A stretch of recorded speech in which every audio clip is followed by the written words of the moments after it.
আমরা বাঙালিরা ভাজা পোড়া খেতে খুব পছন্দ করি। ভাজা পোড়া খেলে আমাদের গ্যাস্ট্রিকের সমস্যা দেখা দেয়। তবুও বিকেল মানে চায়ের সাথে মুচমুচে নাস্তা। আসসালামু আলাইকুম।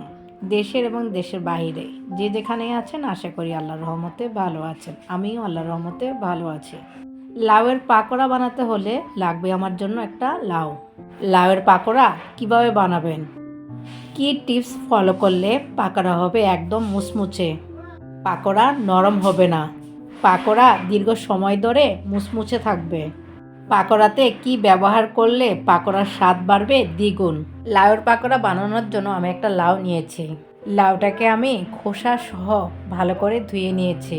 লাউয়ের খোসা ছাড়িয়ে আবার ভালো করে ধুয়ে নিয়েছি। ধোয়ার পর গ্রেটার দিয়ে গ্রেট করে নিয়েছি। এই লাউয়ের পাকোড়া খিচুড়ির সাথে, পোলাওয়ের সাথে, ভাতের সাথে, বিরিয়ানির সাথে খেতে খুব দারুণ লাগে। এই পাকোড়াটা এরকম হবে, বাইরে ক্রিস্পি হবে, ভেতরে হবে নরম ও জুসি। খুব তেল টেনে নেয় না, স্বাদে হয় খুব মুচমুচে। শীতের বিকেলে গরম গরম মুচমুচে লাউয়ের পাকোড়া অসাধারণ। আমি গ্রেটার দিয়ে লাউ গ্রেট করে নিয়েছি। আমি গ্রেট করা লাউয়ের ভেতর ডিপে সংরক্ষণ করা চালের গুঁড়ি দিয়েছি, সেজন্য দলা দলা লাগতেছে। আমি এখন এখানে সামান্য একটু হলুদের গুঁড়া দিব কালারের জন্য, তারপর দিব মরিচের গুঁড়া। আপনারা ইচ্ছে করলে মরিচের গুঁড়া কম বেশি দিতে পারেন। এই শীতের বিকেলে পাকোড়া একটু ঝাল হলে খেতে ভালো লাগে। আমি এখন এখানে 1 চামচ চাট মশলা দিয়েছি। সবগুলো একসাথে ভালো করে মেখে নিব। মাখার পর লাউ থেকে পানি বের হলে বেসন দিব। প্রথমে অল্প অল্প বেসন দিয়ে ভালো করে মেখে নিব। লাউ থেকে না প্রচুর পানি বের হয়। বেসনের প্রয়োজন হলে তাহলে আমি আবার বেসন দিয়ে ভালো করে মেখে নিব। আমার এখানে বেসনের প্রয়োজন হয়েছে, তাই আমি আবার বেসন দিয়ে ভালো করে মেখে নিচ্ছি। আমি এখানে কোনো পানি ব্যবহার করি নাই, লাউ থেকে চেপে পানিও বের করি নাই। আপনাদের ইচ্ছে হলে গ্রেট করা লাউ থেকে চেপে পানি বের করে নিতে পারেন। লাউ থেকে চেপে পানি বের করে নিলে বেসনের পরিমাণটা কম লাগে। আমি পানি চেপে বের করি নাই লাউ থেকে, তাই বেসনের পরিমাণটা আমার একটু বেশি লাগছে। লাউয়ের পাকোড়া একটু হালকা, মচমচে আর সুস্বাদু স্ন্যাক্স। বিশেষ করে শীতের বিকেলে মচমচে লাউয়ের পাকোড়া চায়ের সাথে একদম জমে যায়। আমি এখন এখানে লবণ দিয়েছি, ধনিয়া পাতা, কাঁচামরিচ, এগুলো দিয়ে সবগুলো একসাথে ভালো করে মেখে নিব। লাউয়ের পাকোড়া এত টেস্টি হয়েছে, প্লেটে রাখতে না রাখতেই শেষ হয়ে গিয়েছে।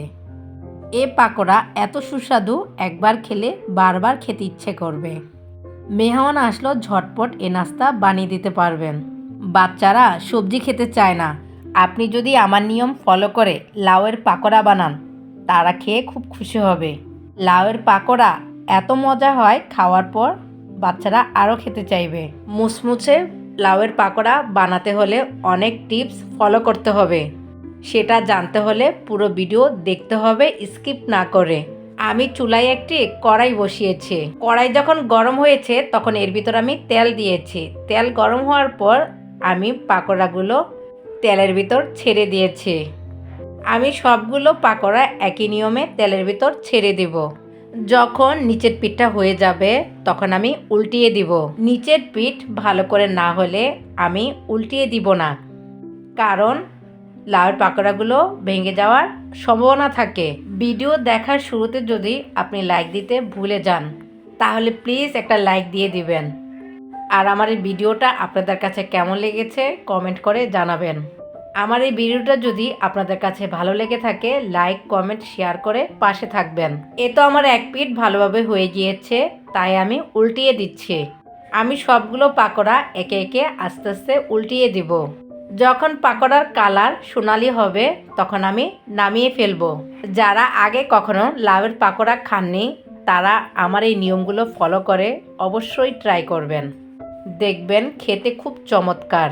এই লাউয়ের পাকোড়া মোচমোচে করতে হলে আপনাকে কয়েকটি টিপস ফলো করতে হবে। লাউয়ের পাকোড়া বানানোর সময় বেসন দিতে হবে। লাউয়ের পাকোড়া বানানোর সময় ডিম ব্যবহার করা যাবে না। ডিম ব্যবহার করলে পাকোড়াটা নরম হবে, মুচমুচে হবে না, পাকোড়া বানানোর পর আপনি পাকোড়াকে ঢেকে রাখবেন না, তাহলে পাকোড়া দীর্ঘ সময় ধরে মচমচে থাকবে না। আমার এই টিপসগুলো যদি ফলো করে আপনি পাকোড়া বানান, আপনার পাকোড়া হবে অনেক মচমচে এবং দীর্ঘ সময় ধরে এ মচমচে থাকবে।